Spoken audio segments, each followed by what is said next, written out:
Hello everyone, welcome back to Sporaria YouTube channel. Okay guys, in this video I'm gonna show you a tutorial on how to add watermark on a photo on Infinix Smart 8 easily.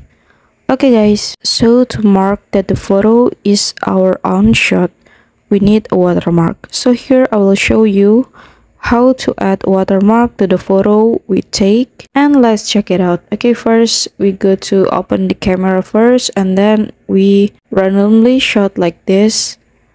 So there's no watermark, right? So I will add a watermark.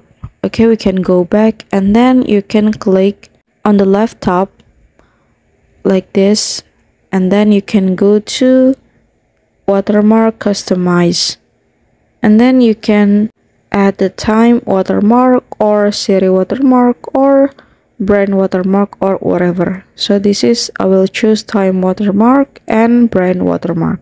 Okay, when finished, now we can try again to shot the photo.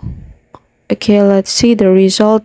So yeah, this is the watermark of our photo. You can see it clearly, right?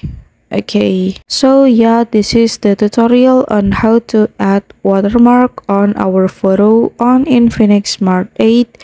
And then thank you so much for watching this video guys.